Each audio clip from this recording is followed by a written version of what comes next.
3 games and 20 years later, Snorlax decided to get off its lazy butt and move from here to here.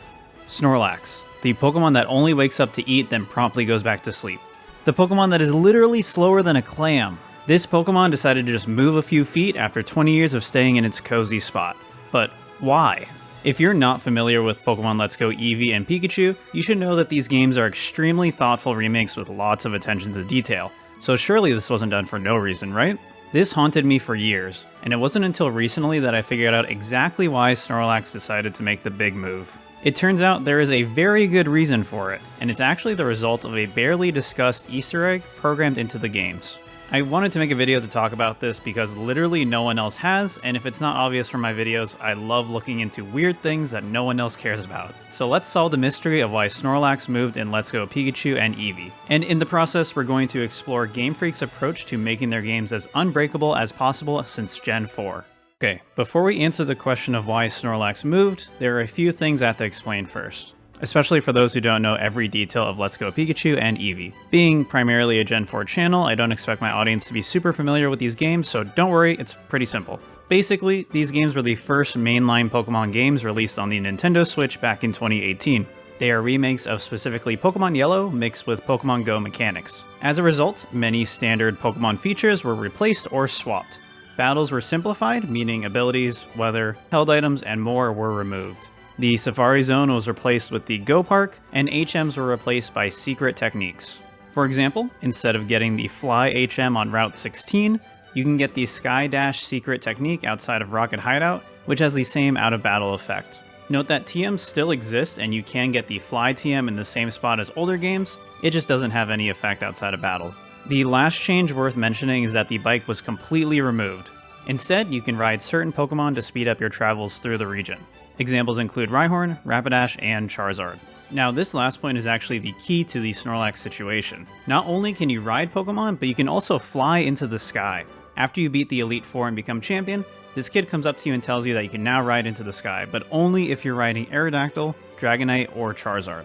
As someone who looks into weird Pokemon stuff all the time, I frequently search Reddit and other websites for leads on glitches and bugs. In my search, I came across an Easter egg that I wasn't aware of. As I mentioned before, bikes were replaced with ride Pokemon, so Cycling Road has been remade as Pokemon Road.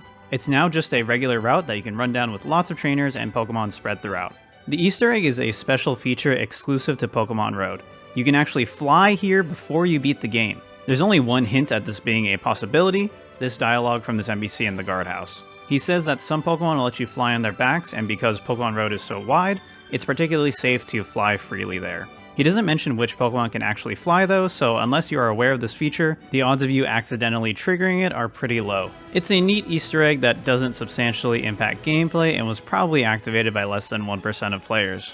Now, how does this all tie in with Snorlax? Let's take a look at the scene of the crime. There's only one meaningful difference between the old and new Snorlax placement. The fact that the new one completely blocks off the bush that you can cut. If Snorlax was in its original position, you could cut the bush and enter the part above Pokemon Road through the upper guardhouse. This section of Pokemon Road is completely fenced off, but if you were riding Aerodactyl, Dragonite, or Charizard, you could simply fly south and skip the Snorlax roadblock altogether.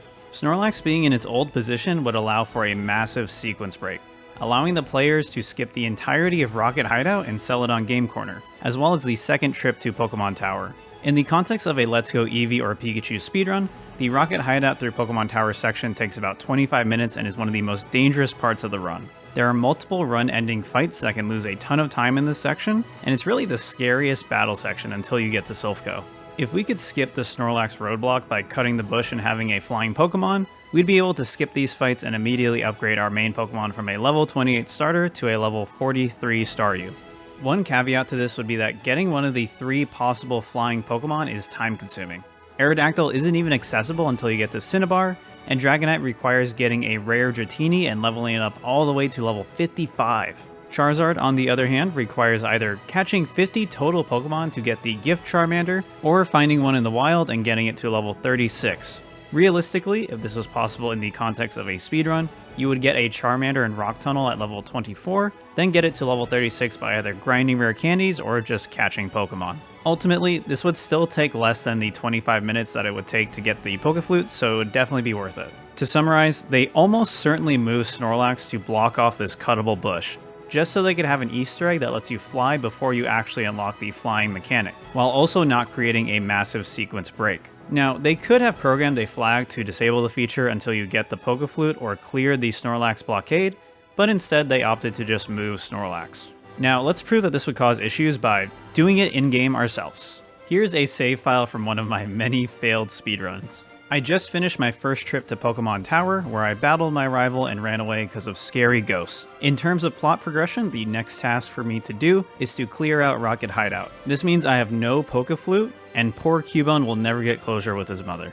With the power of modifying my character's coordinates, which I discussed briefly in my video about the Mount Skip glitch, we can simply teleport past Snorlax and see for ourselves. Now, let's cut the bush and go into Pokemon Road while riding our Charizard. Bam! We're flying and can go directly over the fence. From here, we can get into Fuchsia, get the Sea Skim secret technique, the equivalent of HM Surf from older games, and fight Koga. Sequence broken, right? Well, not fully. Normally, when you walk onto this beach in Fuchsia, you run into Jesse and James. They find the Warden's gold teeth, are grossed out, and quickly throw them at you before running away. However, on this cheater file, this cutscene isn't triggering at all, and there are no gold teeth to be found. What gives? You see, after the Gen 4 Pokemon games got busted wide open with the Void and glitches all over the place, GameFreak changed their approach for minimizing potential sequence breaks. Gen 5 onward, they started implementing tons of story flags throughout the games, basically saying that specific story events have to be cleared before the next event in the sequence unlocks. The Gold Teeth event with Jesse and James does not unlock until you get the Pokeflute. If this game was made with the mindset that GameFreak had during Generation 4, they might have said to themselves, well, a player could only get to Fuchsia by using the Pokeflute to move Snorlax. So if they're here, then they certainly have the Pokeflute. In that case, they would have just made the Gold Teeth event always happen if you approach the beach. Instead, they've thoroughly flagged these events to make sure that even if you could get here earlier than intended, your progression would be completely blocked. Let's go through a full example. In Let's Go, you can't enter Silphco until you save Mr. Fuji and get the Pokeflute. No Pokeflute means no Silphco. No Silphco means no Gold Teeth in Fuchsia. No Gold Teeth means no Strong Push, the Strength HM equivalent. No Strong Push means you can't get through Victory Road and beat the game. This means that even if this Pokemon Road flying sequence break was possible, there are multiple required story events that you just wouldn't be able to complete since you never got the Pokeflute. Obviously, even though the game is protected from a sequence break in this way, GameFreak didn't want players to accidentally get to Fuchsia early and create confusing scenarios. Players would have to run all the way back to Celadon City to progress the story since you wouldn't have access to Skydash yet.